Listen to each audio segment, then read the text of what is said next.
Thus saith the Lord, Behold, I will raise up against Babylon, and against them that dwell in the midst of them that rise up against me, a destroying wind, and will send unto Babylon fanners, that shall fan her, and shall empty her land, for in the day of trouble they shall be against her round about. Against him that bendeth let the archer bend his bow, and against him that lifteth himself up in his brigandine, and spare ye not her young men, destroy ye utterly all her host. Thus the slain shall fall in the land of the Chaldeans, and they that are thrust through in her streets. For Israel hath not been forsaken, nor Judah of his God, of the Lord of hosts, though their land was filled with sin against the Holy One of Israel.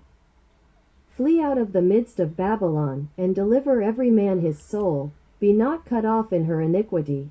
For this is the time of the Lord's vengeance, he will render unto her a recompense. Babylon hath been a golden cup in the Lord's hand, that made all the earth drunken.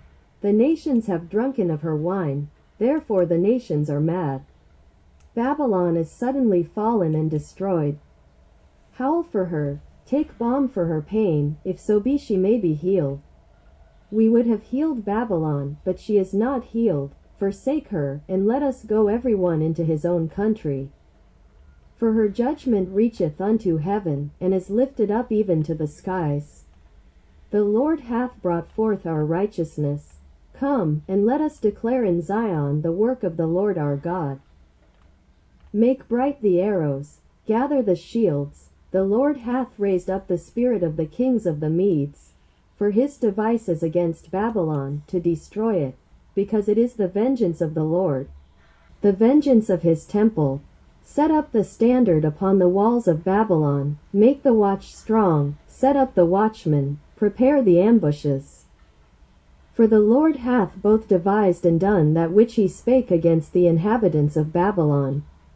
O thou that dwellest upon many waters, abundant in treasures, thine end is come, and the measure of thy covetousness.